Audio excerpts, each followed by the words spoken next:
everyone, I'm John, and today I'm going to count down my top 10 favorite films of 2022. But before we dive into that, if you are a fan of movie reviews, 4K Blu-ray reviews, some tech and game reviews, nothing helps out the channel more than by you liking this video and subscribing to the channel. So 2022 was a pretty good year in film. There's some films in there that I saw that I'm going to be watching for the rest of my life, and there were some movies in there that I wish I didn't see. And I think horror is just proving itself to be one of the most reliable genres overall, where we see these big budget blockbusters just falling on their faces at the box office, where a small budget horror film usually does outgross its budget. And on top of that, a good horror film really does have a lot to say. And there was quite a few of those this year.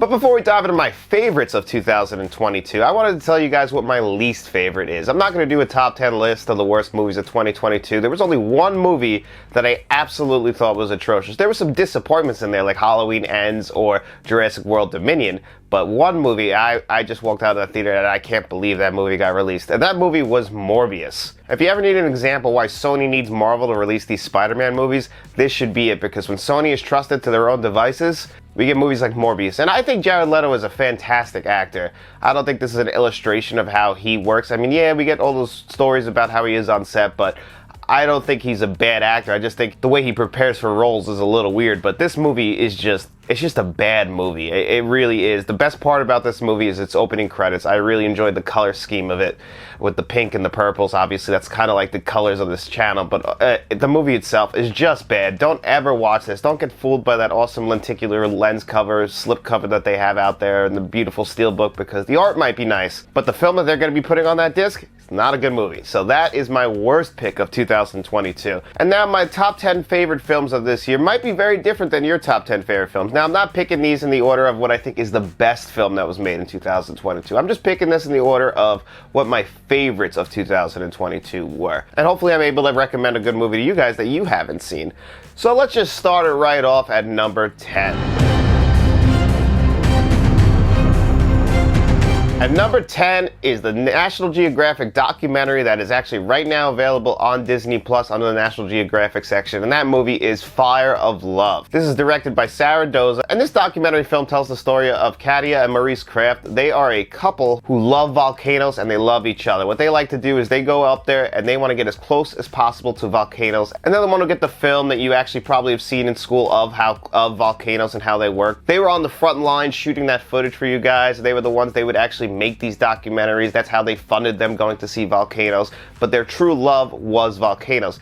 And this movie doesn't just explore their love for volcanoes, which it really does, but it explores the love for each other and how in life they found the perfect partner, because both of them, all they ever wanted to do was see volcanoes. They wanted to travel the world and go to volcanoes. And the only way they could fund it was by making these films and shooting these films. And then they would just get more money to go see volcanoes. And both Katia and Maurice loved to do that. They both were in love with doing that. So they found the perfect partner. And they both knew that they weren't going to live long. So sadly, these two did pass away in the early 90s while doing what they loved to do. And they always knew that. And Maurice actually has a quote in this film saying he would rather die young than live a long and boring life. And for me, that was it was beautiful. It was a beautiful documentary exploring what other people's philosophies on life are and seeing what these two people's thoughts on life were. It goes way deeper than that beautiful volcano footage that you've probably seen in the trailers for this film if you haven't seen it. It's more than that. It's a love story and just how other people choose to live their lives and how it's not wrong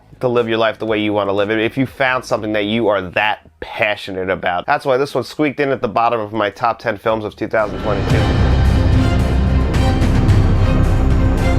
And at number 9, we have All Quiet on the Western Front. Now, this is a Netflix film, and this is also the German submission for Best International Film at this year's Oscars. And for me, this is one of the best films of the year. This is a remake of, I believe, the 1931 film, and is also another retelling of the novel of the same name. And it is probably one of the greatest anti-war films that I have ever seen. This movie tells the tale of a young soldier who wants to join up in World War I because he wants to be a hero. And he learns very fast that that is not what this war is.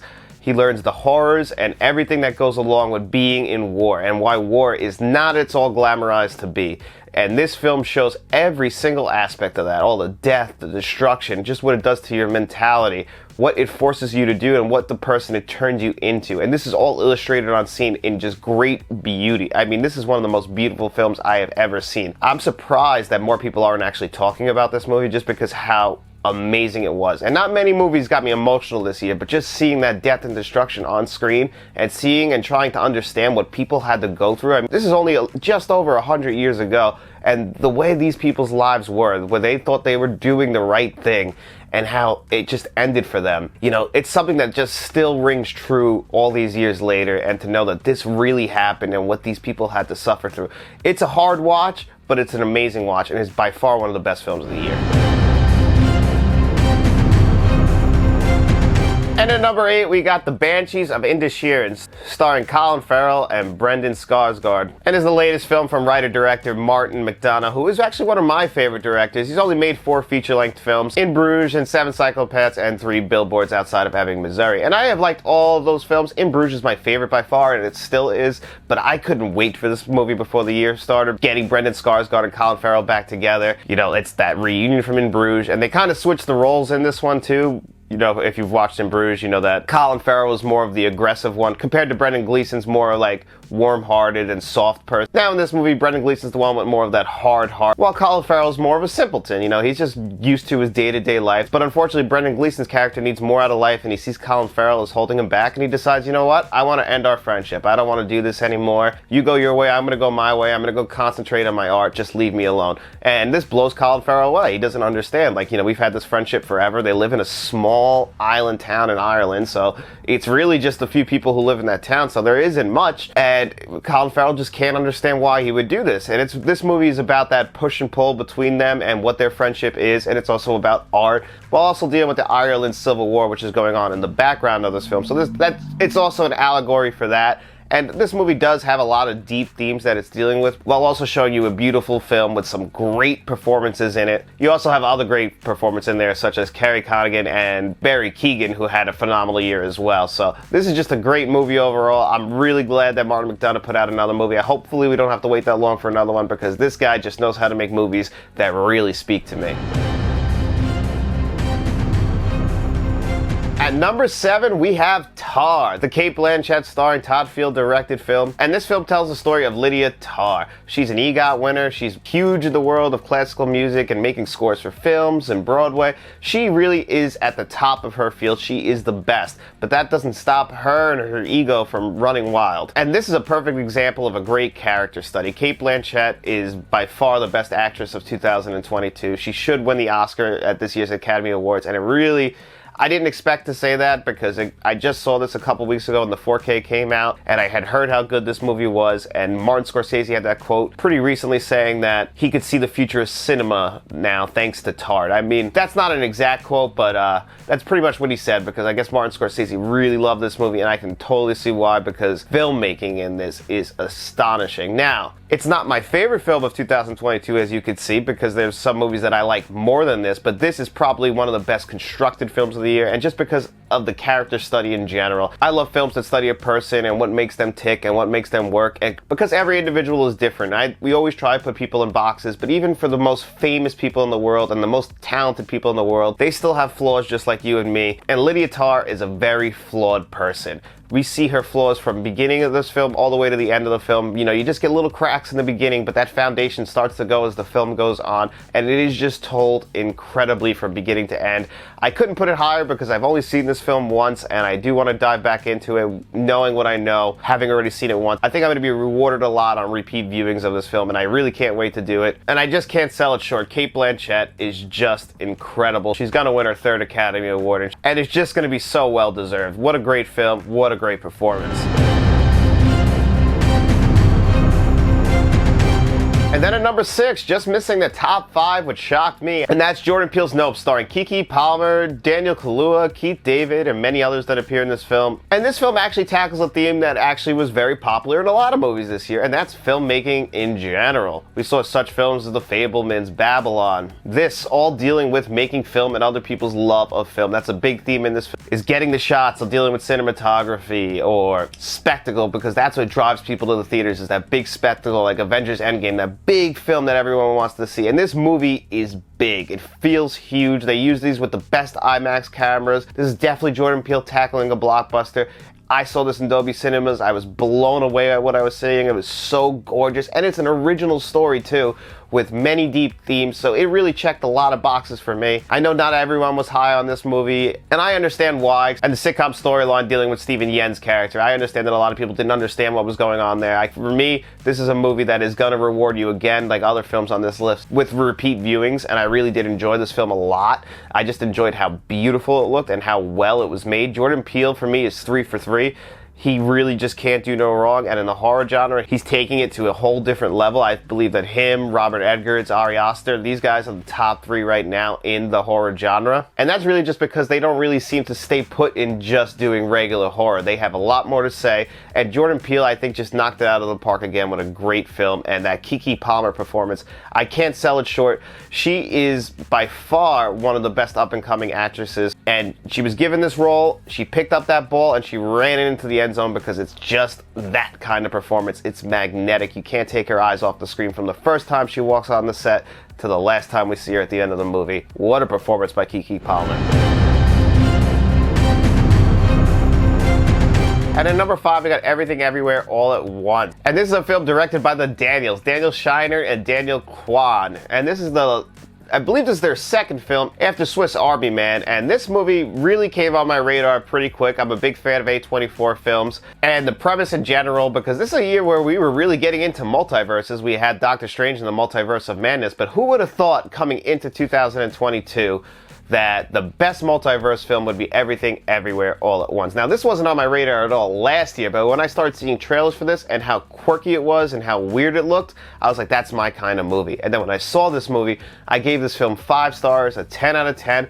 It was my favorite movie just because I hadn't seen a movie like it. It was so original, and it was also dealing with such deep themes such as relationships with your parents, exactly what the world is, what it means to live, while also having scenes where cops' heads are just exploding while they're walking down the scene, or all this talk about an everything bagel. All in the same movie can you have such funny scenes as that, where Jamie Lee Curtis has hot dogs for fingers, and then have such scenes where Jamie Lee Curtis and Michelle Yeoh sit on a bench outside of a laundromat and just have this heartfelt conversation about why things are hard, what you have to do just to navigate those hard times of your life. So yet we take this huge multiverse of a film, and yet those small moments somehow just feel big in this huge film, and that really is special. And Michelle Yeoh, Ki-Hai Kwan, Stephanie Hsu, all 3 of them were just great in the leads of this film, and again, Jamie Lee Curtis. So just a phenomenally acted movie, a well-written story, and then it was just performed perfectly on screen, and I really look forward to seeing what the Daniels do next.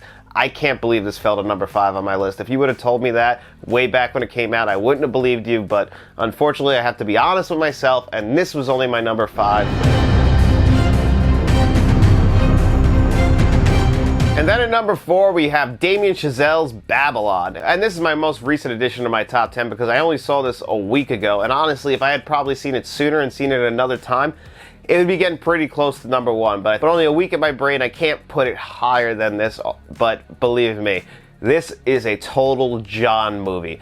I mean, it's just epic in scale. It's an epic film. Everything feels big. It's about Hollywood. It's about making movies. You know, it stars Margot Robbie, who is one of the best actresses today. It stars Brad Pitt, who's one of the best actors of all time. Margot Robbie is magnetic. Every time she's on the screen, it's just incredible. We do not deserve Margot Robbie because it doesn't matter if she's doing this or she's doing Harley Quinn in the DCEU. She could just do anything. She's a phenomenal actress right from the time when she got on my radar with The Wolf of Wall Street to now in Babylon. No matter what the movie is, she is phenomenal. I've heard people compare this to Once Upon a Time in Hollywood. For me, this movie felt more like Boogie Nights. Instead of porno, we're actually dealing with old-time Hollywood, going from the silent film era all the way to the talkies. Obviously, there's a big Singing in the Rain influence in this film, but it takes that Singing in the Rain storyline to a whole new level with cocaine, naked women, Tobey Maguire looking like a hobbit. Like, this movie just has it all in it, and believe me, this is the movie that I wish you could see it on the big screen, but it's coming to 4K pretty soon. Grab that when you can. I will be grabbing that day one. I can't wait to see this again. It's just that fast-paced, moving type of movie, just like Goodfellas, and those movies always work for me. They might not work for everybody. I completely understand that, and there's some stuff in this movie that I believe will offend people, because the people who were sitting next to me, they got up about 15 minutes into the movie from all the cocaine, the hookers, an elephant shitting on somebody. Like, all this had happened within the first 15 minutes of the movie, and that's just going to overwhelm everybody's senses. But if this is the kind of movie for you, like it is for me, you are going to absolutely love Babylon, I can promise you that. But at number 3 is a John movie through and through, one of my favorite characters of all time, and that is The Batman, played by Robert Pattinson and directed by Matt Reeves, with some great performances from Colin Farrell and Paul Dano, who had a great year this year. He plays the Riddler, and then in The Fabelmans, he also plays the stand-in for Steven Spielberg's father. So what a year for Paul Dano. The man's got some incredible range. We really don't appreciate the kind of work he does. And that includes me, because just when I see his face, I always think of his character in There Will Be Blood, and I just think, oh my god, that guy's a psychopath, when really he's just a phenomenal actor. And this movie is just great. I mean, you know, this basically, I've heard this is a remake of 7. When I saw it coming, I even thought to myself, yeah, it looks like it was really inspired by 7, and that's not a bad thing, because I love 7, and I love that dark and gritty tone, and they made Gotham City feel just like how in 7, like the city is a character in the movie. You know, it's raining all the time, it's dark and gritty. The only time we ever see the sun is like in the early morning, because all this takes place at night, and if it is in the daytime, it's cloudy out. So it's a dark movie, and that really deals with the fact that Batman works in the shadows. And this really is a Batman movie. Robert Pattinson was really mostly asked to play Batman, whereas he's usually asked to play, or usually the Batman actor's usually asked to play Batman and Bruce Wayne. But this time he was mostly asked to play Batman, and his Bruce Wayne that we don't see him too much. You know, he's very dark and, you know, plotting, you know, almost like that Twilight character that Robert Pattinson is known for playing. But believe me, this is not a Twilight movie. It's a great movie, and if you've ever been a fan of Batman and you wanted to see that detective that we've all heard about, and if you're a fan of the Arkham games you've seen on your screen already, well, this is definitely the Batman detective movie, and it is just one of those movies that are special to me. And it really, I was one of those people that got kind of personally offended when Michael Giacchino didn't get nominated on the short list. Not even to be nominated for Best Oscar, but he wasn't even on the short list for Best Scores of 2022. I don't know how that's possible. I watched a lot of movies in 2022. Gun to my head, I'm taking Michael Giacchino's Batman score as number 1. So, unfortunately, not everyone saw it that way. And then at number 2, my biggest surprise of 2022, and probably the movie that saved the domestic box office, and that film is Top Gun Maverick, starring Tom Cruise as Captain Pete Mitchell and his call name, Maverick. And in this film, Maverick has to return to Top Gun to teach after all of these years. And this movie also brings back Val Kilmer from the original one. And this time, let's just say things get a little bit bigger. So this was my favorite movie theater experience of 2022. Me and Matt saw this in the Dolby Cinemas, and we were just blown away right from that opening gong of the opening credits, and just seeing produced by Don Simpson and Jerry Bruckheimer, and hearing that score kick in right into the danger zone. I was like, okay, I know what we're in for, and it never let up from there. It was just an action-packed movie the entire way through. The flying scenes were they were amazing. They looked amazing. They had the best cameras for it, like the IMAX cameras that they used for this. It looks great. It transfers great if you got the 4K, and that Top Gun Maverick 4K is the best 4K that I have personally ever seen or heard. And this film has so much love and care put into it. This is what Tom Cruise lives for, as he always likes to say. You know, I make these movies for you. And the guy loves movies, and he puts his life on the line literally to bring these films to you. And he believed in it so much, they didn't dump this on Paramount Plus. This was supposed to come out the same year as the pandemic in 2020, and now it finally came to us in 2022, and that risk paid off. You know, this movie was phenomenal. They had good reason to have faith in it. Joseph Kosinski had a great year too, because he had this and Spiderhead, which came out on Netflix, come out this year, which I actually really did enjoy also. It really just was such a special movie, and it actually might be better than the original 1986 Top Gun. And if you would have told me that last year, I would have called you a fucking liar, because there's absolutely no way. And before we dive into my number 1 film of 2022, I want to give you guys some quick honorable mentions that just missed the cut this year. And the first one is Barbarian. Now, that movie was a complete surprise to me. I didn't expect that movie to be as good as it was. But when people started talking about it, I was like, all right, I'll check it out. And it really did live up to the hype. That just missed my top 10. Also, Elvis. That was another great movie that I didn't expect to be that good. I'm not the biggest Baz Luhrmann guy, and Austin Butler wasn't really on my radar other than in Once Upon a Time in Hollywood he plays Tex. So I was like, oh, that's the guy playing Elvis? So it really didn't draw my attention too much. And then when I finally went and saw it in theaters, man, what a great movie. And there's a reason why this is in the small list for Best Picture of 2022. And Austin Butler, I think, might have Best Actor category locked down because he did phenomenal as Elvis. He really fell into that role. And if you read about all he went through to make that movie, wow, unbelievable. Great movie. Check that one out. And then a movie I really wanted to put on this list because I wanted to get an animated movie on this list, but that was Guillermo del Toro's Pinocchio. I was blown away by that. That would probably be my number 12 or 13 for 2022, but what a great movie. The stop motion animation is probably the best stop motion animation we've ever seen, and it took over 1,000 days to film, and it shows. And also, Guillermo del Toro's spin on Pinocchio, man, the guy just can do it all. Like last year he had another one of my favorite films in Nightmare Alley starring Bradley Cooper, and now he comes out with a stop motion animation film this year. He also produced the Cabinet of Curiosities this year. Man, Guillermo del Toro, we don't deserve him. He is just one of the greats. And those are my 3 honorable mentions of this year, but there are plenty more great films in 2022. It's really hard to narrow it down to just 10. But I had to, and I also had to pick a favorite, and that's what we're going to talk about right now. So what was my favorite film of 2022?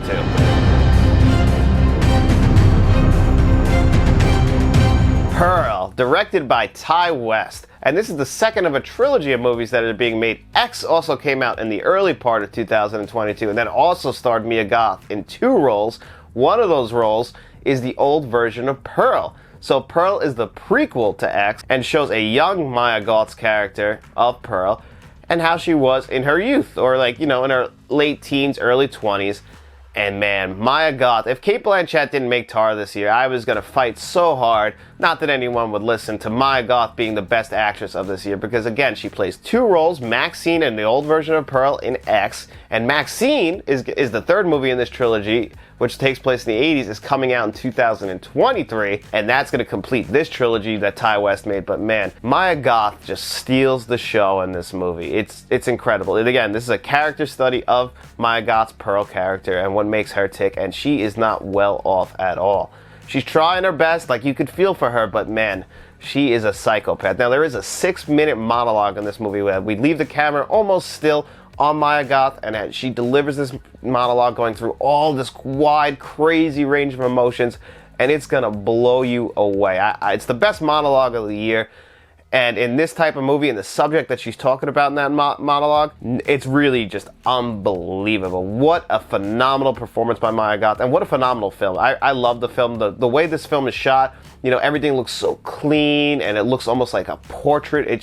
It really does pop off your screen. They're really leaning into the red. It feels like, oh, it's supposed to be in this happy world, but it's not. And I think that's the point of the whole cinematography of it, while also dealing with the story. Is like, oh, it's this perfect, beautiful, painting-like world, but in this world lives this psychopath played by Mia Goth's character. And, man, what a great, great movie. Pearl, that's one of those big surprises. Like, I heard about X, and it took me a long time to get to X. I watched X the night before I saw Pearl, and yeah, I walked out of that theater right away knowing that was my favorite film of the year. It's going to be really hard for something to top it as the years go on, but like I said, Babylon might get there because I really love Babylon, but Pearl is special, and I can't wait to see what Ty West does with Maxine.